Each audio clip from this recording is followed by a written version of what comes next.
Hey y'all, I'm here with Info Tuesday. So today we're gonna go through our information, and so I think that what we're gonna do is a 4-part series over the next 4 weeks, starting this week on listings. So here I've got, for today, we're gonna do listing presentation, the documents, the whole listing packet for the initial listing.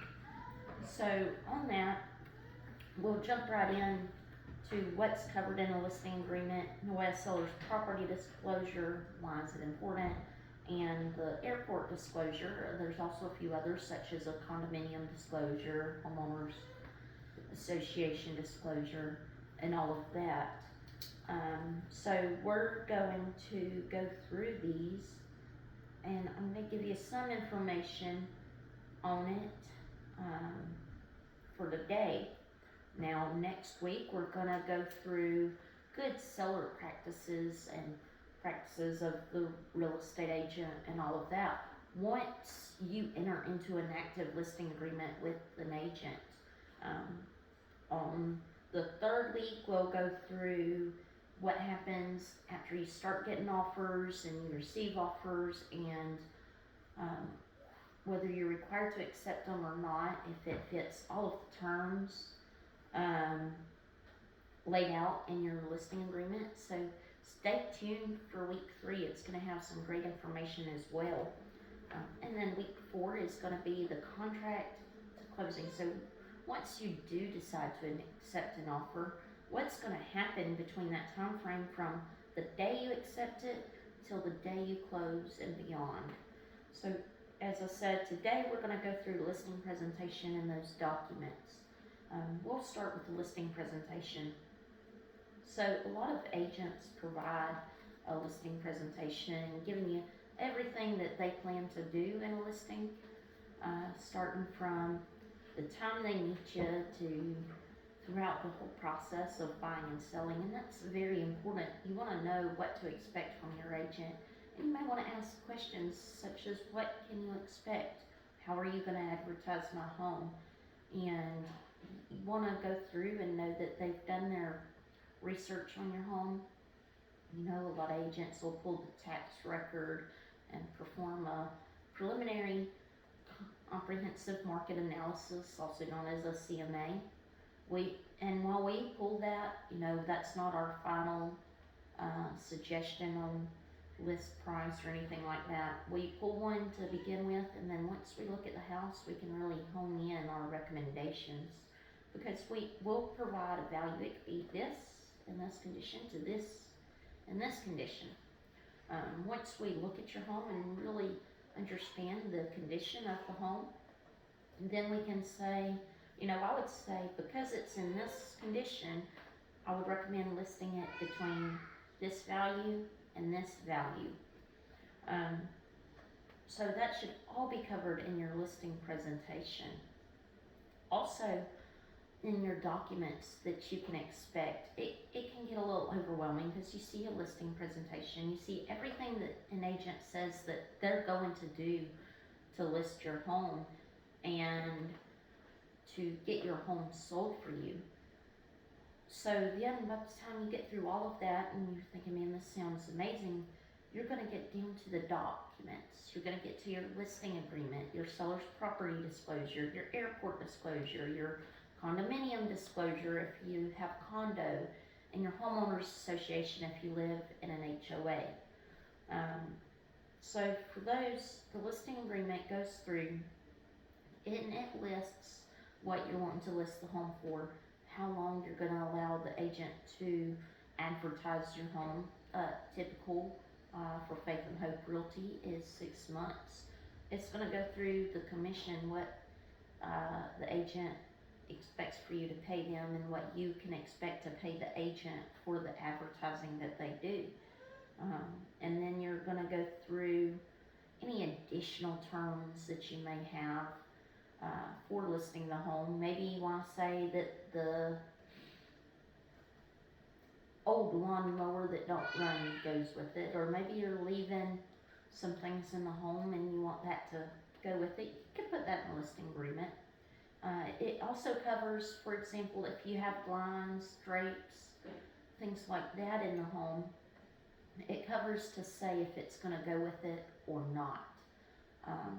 So that then that way it just lays it all out so the agent knows what to expect to go with the home as well.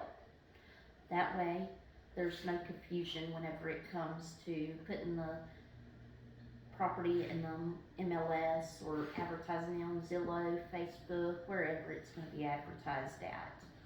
And then you're going to go through to your seller's property disclosure. That is a requirement by Faith and Hope Realty to have.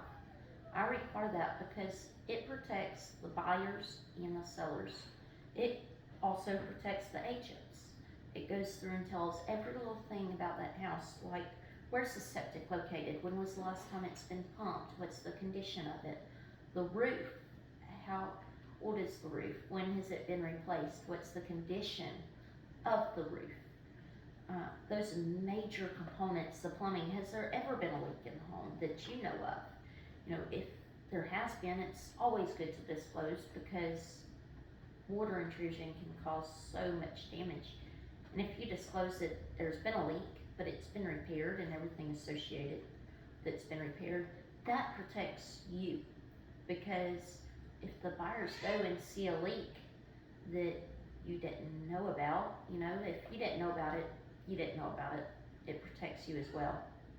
But if you knew about something, maybe the roof leaked, you knew it leaked and didn't say, yeah, the roof leaked last year, but we've got it fixed. There may be mold or mildew up in the trusses that's grown as it's dried out and all. And you may know that there's mold or mildew, or you may not. But you knew that the roof leaked and you didn't say that the roof leaked. That's where there could be issues. So when you know something about it, it helps jog your memory. Also, the termite information, it helps jog your memory of anything. Houses and homes and land are one of the biggest investments anyone can make. So you always have to make sure that you know everything you can. So whenever you put all of that information in there, it really helps ease the buyer's mind that they know everything that you knew about the home. And it helps ease your mind that you've disclosed everything you know about the home. So I always require a seller's property disclosure. It's my favorite document, and it helps us as agents also know what we need to know to help advertise it. There's so many times that I'll refer back to that property disclosure, and there's so many times whenever I go show a home that I go looking for that property disclosure because I could tell my buyers that roof was replaced last year. It's a great condition. You know, I could say, yep, the plumbing's, there was one issue, it's been repaired, so there shouldn't be any problems with it. Or I would say, all the plumbing is redone in this home. The HVAC is in good working order. It's had a current termite contract on it per the property disclosure. And that's a lot of things that's left out at times in the listing as well. Run into it a lot as a buyer's agent. So it's always a good thing, and there's a lot of things that I may not always put on the MLS, but I'll have it in that property disclosure, which I do upload to the MLS. And I say, refer to the property disclosure. And go to that property disclosure and be like, hey, this house has a new roof. That's excellent. That's a huge selling point. And then on the airport disclosure, we have so many airports and military bases in the area that it's very important to provide that, because you've got overhead airplanes a lot. You may be in a hazard area and all of that, so it just protects you as a seller and gives the buyers an idea of what to expect if there's a ton of airplanes going overhead. And then an HOA disclosure, Homeowners Association disclosure, goes through and gives you information on your HOA. Usually if you do have one, you want your bylaws attached to it so that everyone can know that and they can see the restrictions for the area. And then you know what to expect from the HOA if they keep up the roads, maintain the grounds, and all of that. Very important information so that buyers aren't going through unknowingly of what's expected of them while maintaining that home in that association area, and they can go through and know what's going on as far as what the HOA will be taking care of. Will they be taking care of those sidewalks? What if there's a community area? Who's responsible for maintaining it? Is it the people in the area that's maintaining their homes and has bought homes? Are they expected to go through and maintain the community area, the community park? Or is there designated people that's going to go maintain that? Who's going to maintain that so that all of the homeowners in the area can enjoy it? And then it's the same with the condominium disclosure. There's a little bit more technicalities to that if you're in a condominium because you don't have as much grass. So a lot, and then you also have that one big building instead of your individual house with your individual lot. So you need to know who's going to maintain the exterior of that building. And since it is one big building, who's going to maintain the roof if that decided to leak? If you have plumbing, who's going to maintain the exterior plumbing for that building, the foundation, and all of those major components, especially if they're shared with other buildings throughout, and other homes inside that building, because whether it's a condo, whether it's a single family home, a mobile home, a townhome, it's your home.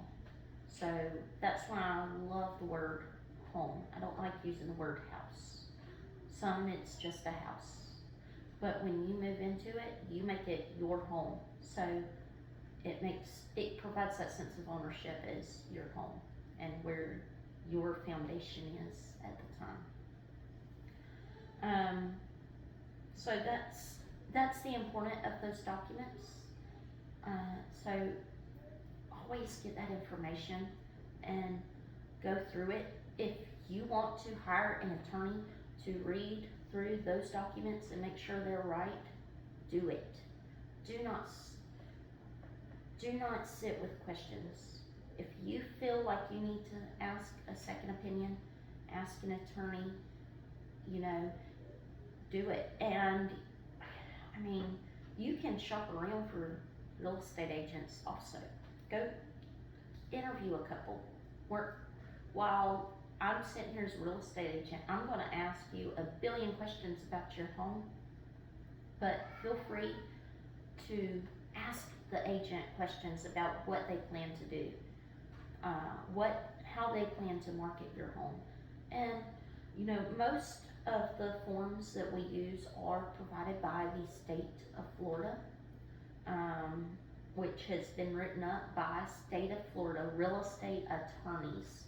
And we are only allowed to fill in the blanks. If there's additional information on it, we can fill in the blank for additional information.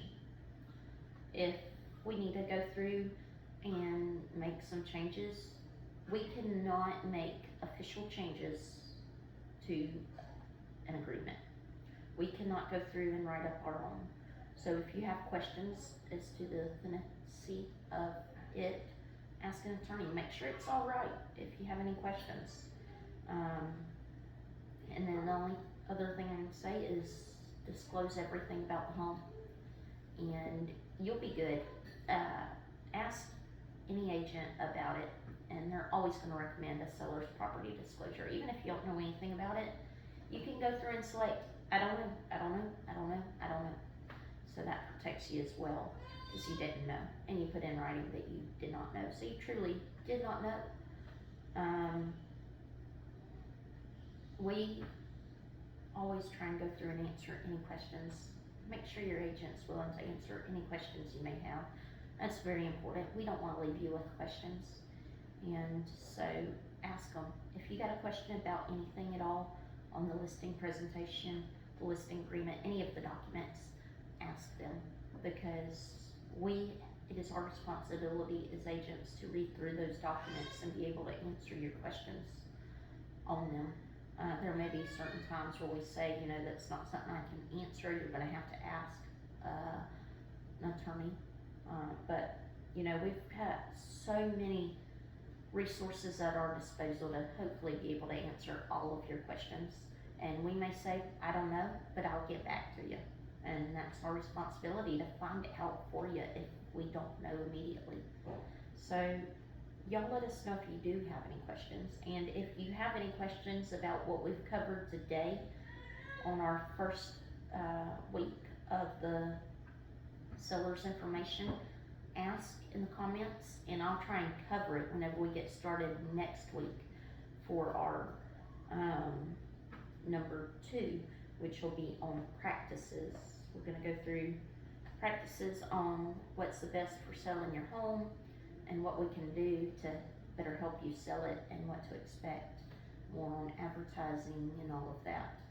So y'all have a great day, have a great week, and let me know what you think, and if you got any questions at all, we're here to help.